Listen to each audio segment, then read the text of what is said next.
सारा काम उनके स्टूडेंट का यही करवाते हैं। मतलब यही डायरेक्ट है वो, फोन पे कर नहीं है, बट सब कुछ ही उनका है।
तो लोग वो आदमी का नहीं सोच रहा है आदमी ने मत डाल कितने साल का हो गया वो, कामयाब है क्या? कई साल का हो गया और खूब कामयाब है। तो वही तो बता, तभी तो कह रहा हूँ मैं। मान ले अपने पास भी कोई है कि भाई जिसने जानकारी नहीं मतलब पौधे अवेलेबल करवा दे, सब्सिडी तो वो आदमी लो करेगा जिसने मान ले लगा कर नहीं सोचना भाई अपने रंगीन है कि सरकार का है, बाढ़ में जाओ।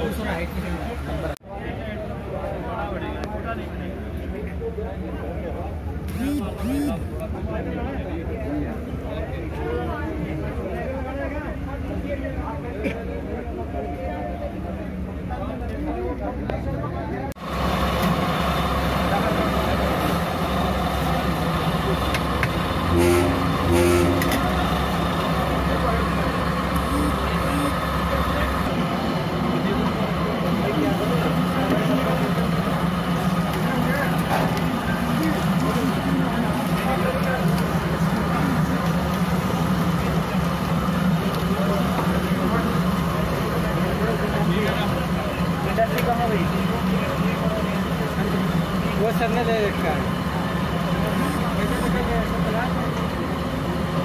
एक बार में निकाल देता है।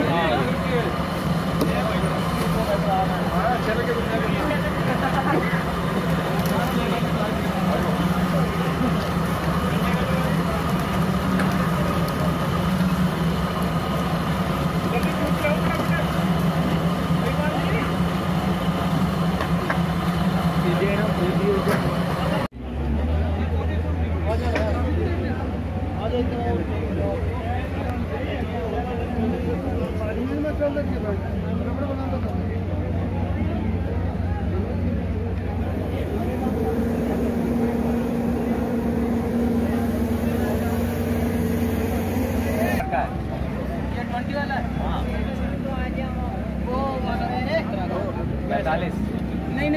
ये 2 इंची में है सर, 2 इंची में 15 है, वो 45 है, ये 20 है। भाई संदीप ले पकड़।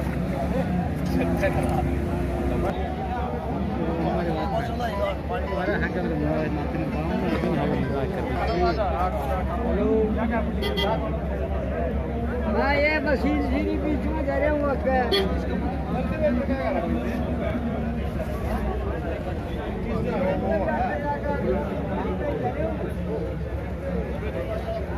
ग्यारह 13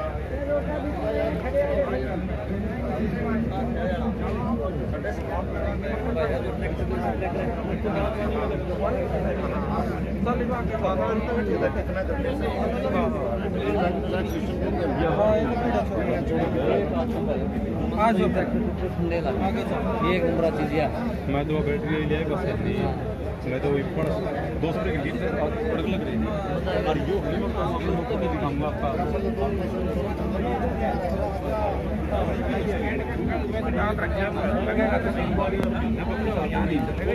वही लगा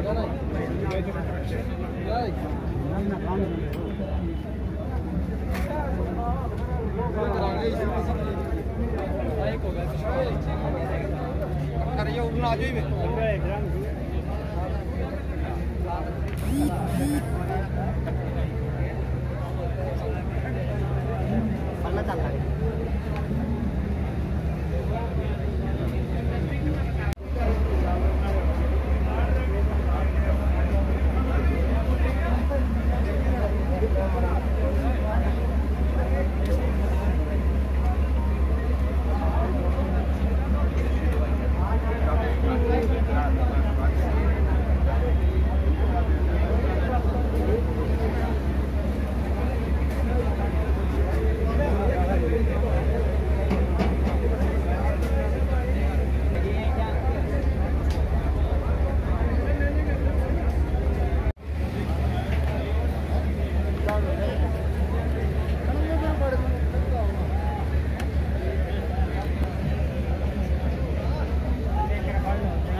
हाँ जी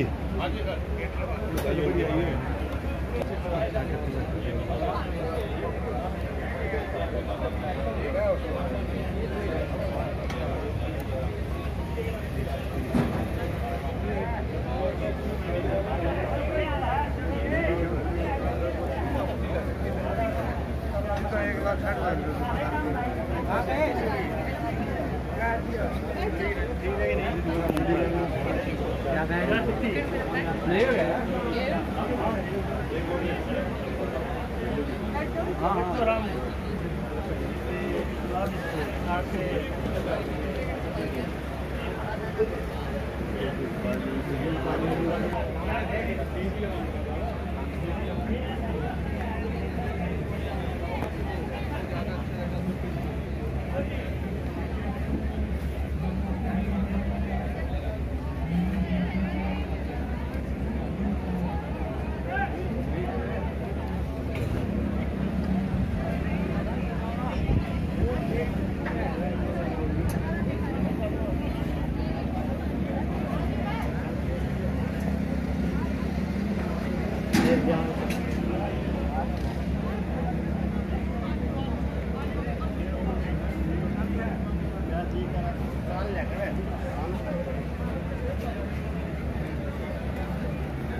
ये 9 बार का गोरी बाजरा है, सामान्य हाइट, अच्छा उत्पादन है इसका। 15 ये 4006 इसका भी अच्छा उत्पादन है। ये बॉन्ड है जो हल्की ज़मीन या बिरानी ज़मीन के लिए उपयुक्त रहता है, अन्यथा इसकी हाइट थोड़ी ज़्यादा रहती है। ये सरसों है NB 54 जिसकी आराम से 12-13 क्विंटल प्रति बीघा उत्पादन रहता है, ठीक है। और ये NB CS 22 सरंडी जो आपके यहाँ 35 से 40 क्विंटल तक उत्पादन रहा है, ठीक है सर।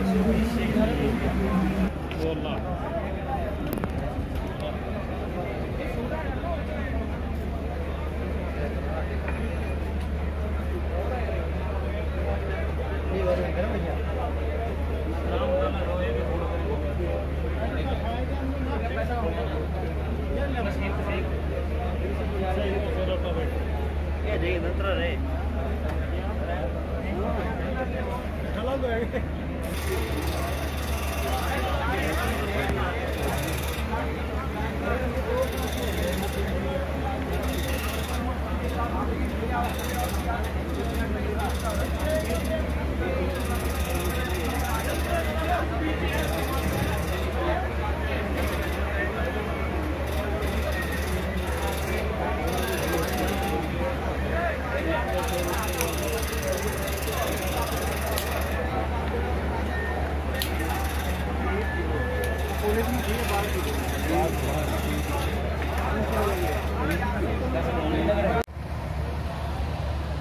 आदरणीय professor KP Singh ji, vice chancellor Chaudhary चरण सिंह हरियाणा एग्रीकल्चर यूनिवर्सिटी, मेरी वाइस चांसलर साहब से मुलाकात करीब 3 साल पहले हुई थी, जब मुझे मौका मिला था इनके साथ एक विदेश का दौरा था हॉलैंड जाने का। तब मैं इनके साथ वहाँ गया था और जो इनकी सोच और कृषि के प्रति जो इनका जो लगाव था वो मुझे पूरी तरह से उस समय समझ में आया। उसके साथ उस समय हमारे साथ डॉक्टर सहरावत भी थे जो आज मंचासीन हैं, आदरणीय डॉक्टर हुड्डा, डॉक्टर कंबोज, श्रीमती सुदेश जी, सभी फैकल्टी और स्टूडेंट्स और कृषि मेला जिनके लिए आयोजित है, मेरे सभी प्यारे किसान भाइयों, पत्रकार और छायाकार बंधुओं, आज आपके बीच में आने का अवसर मिला। कृषि मेला रबी का जो है 2019 का, उसके उपलक्ष्य में 2 दिन का मेला है और मुझसे पहले वक्ताओं ने आपको पूरी तरह से समझाया कि किस प्रकार से मेले का फ़ायदा उठाना चाहिए, किस प्रकार से यहाँ पे जो नई तकनीक दर्शाई गई हैं उनको अपनाने के लिए किस प्रकार से उनको अपने खेत में ले जाया जा सकता है, किस प्रकार के यदि कोई बीज हैं, कोई फर्टिलाइज़र है, कोई पेस्टिसाइड है, क्या क्या नई तकनीक आई हैं, उस सब के बारे में आपको यहाँ जानकारी मिलेगी। और जैसे मैं जिक्र कर रहा था कि जो मेला हम विदेश में देख के आए थे वाइस चांसलर साहब के साथ, वो हॉलैंड में था और जर्मनी में था। और जर्मनी में जो मेला था, आप विश्वास नहीं करोगे, मेरे ख्याल से 150-200 एकड़ के अंदर था वो मेला। और किस प्रकार की मशीनें और किस प्रकार की तकनीक और किस प्रकार की एग्रो प्रोसेसिंग का उसमें नुमाइश लगी थी, वो देखते ही बनता था। मुझे बहुत खुशी है कि ये इतना बड़ा मेला यहाँ पे लगा है। हम तो 5-7 स्टॉल देख के आ गए क्योंकि कार्यक्रम में आना था, अन्यथा बहुत बड़ा मेला है, आपकी जानकारी के लिए है। और देखिए, मैं थोड़ी बात, वैसे तो डॉक्टर साहब ने, डॉक्टर KP सिंह ने शुरू की, लेकिन मैं उसको थोड़ा सा आगे बढ़ाने का प्रयास करूंगा। लेकिन उसके लिए थोड़ा सा इतिहास में जाना बहुत ज़रूरी है। जो खेती का चलन, खास तौर पे जिसको हम ग्रीन रेवोल्यूशन की, हरित क्रांति की संज्ञा देते हैं, जो 60 के दशक में शुरू हुई और हरियाणा, पंजाब, वेस्टर्न यूपी मुख्यतः ये इलाका था जिसमें वो कवर हुई, और जिसने हमारे देश को उस समय और आने वाले कई दशकों के लिए जो खाद्य सुरक्षा, मतलब खाने पीने की जो चीज़ें हैं उनके मामले में देश को एक सुरक्षा दी, वो हमारे इलाके की एक बहुत बड़ी देन है। मैं मानता हूँ सबसे बड़ी देन है हमारे देश के लिए, जो पिछले 50 साल में जो उपलब्धि हमारे इलाके की संबंध में रही। लेकिन और इसके पीछे जो मुख्य चीज़ें थी, वो चाहे हाइब्रिड सीड्स थी, फर्टिलाइजर्स का इस्तेमाल था, जो कीटनाशक है जिसको पेस्टिसाइड बोलते हैं उसका इस्तेमाल था, ज़मीन को समतल करने के लिए या ज़मीन को उपजाऊ बनाने के लिए जो जिस प्रकार की मैकेनाइजेशन मशीनें आई वो इसका हिस्सा थे। और ये सारी चीज़ें जो थी, एक आदमी जिसने इसकी शुरुआत की थी दुनिया में, नॉर्मन बोरलॉग नाम का आदमी था। हिंदुस्तान में हम सबसे ज़्यादा इसको जोड़ते हैं MS स्वामीनाथन जी के नाम से। तो नॉर्मन बोरलॉग जो था, उसको 1970 में दुनिया का जो सबसे बड़ा पुरस्कार है, Nobel prize, Nobel peace prize, शांति पुरस्कार उसको दिया गया था।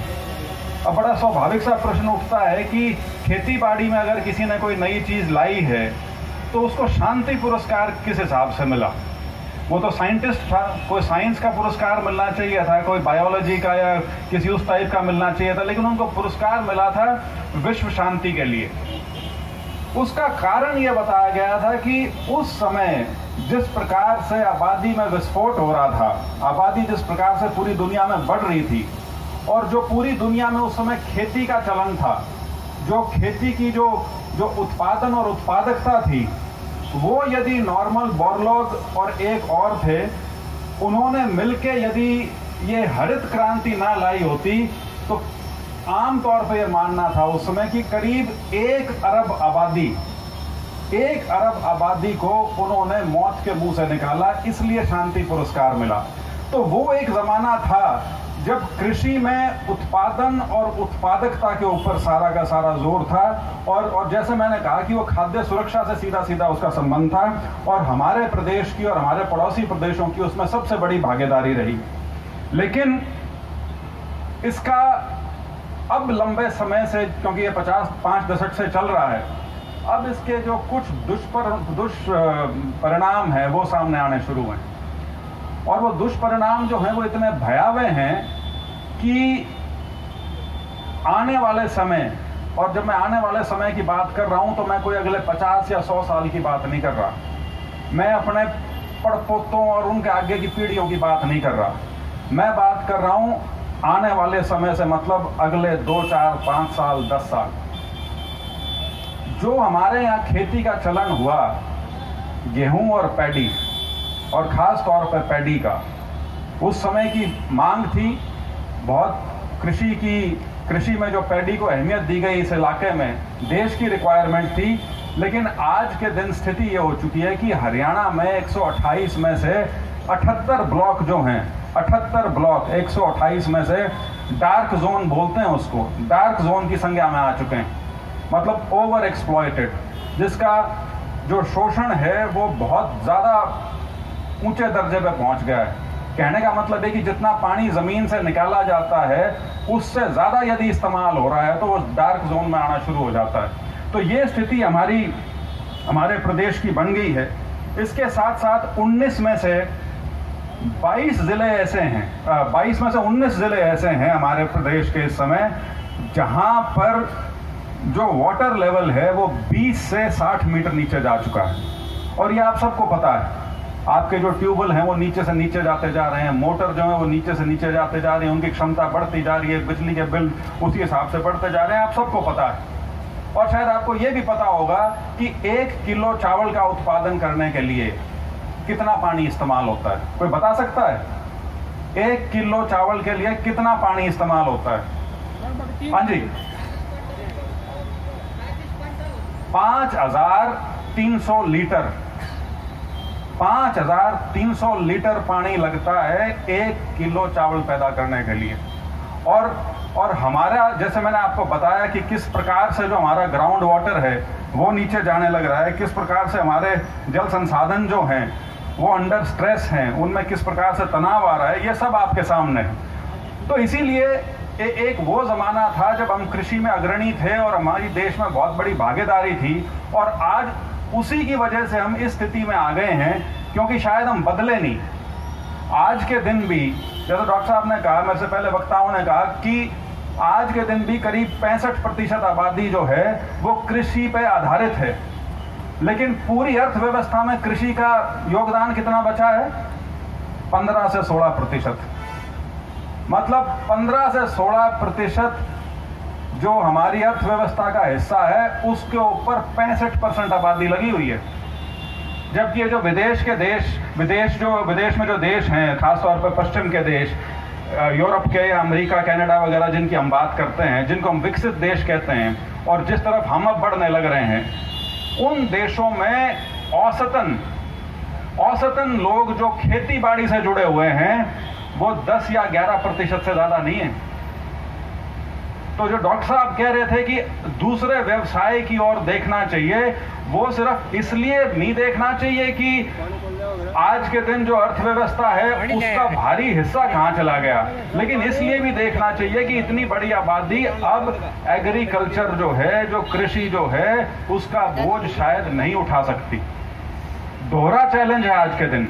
एक तरफ तो ये है कि उत्पादन और उत्पादकता और बढ़ाई जाए, वो किस तरह से बढ़ाई जाए वो तो यूनिवर्सिटी वाले बेहतर बता सकते हैं, लेकिन उसका दूसरा पहलू यह है कि उत्पादन उत्पादकता बढ़ाई जाए, लेकिन पानी का इस्तेमाल कम किया जाए, फर्टिलाइजर का इस्तेमाल कम किया जाए, कीटनाशक का इस्तेमाल कम किया जाए।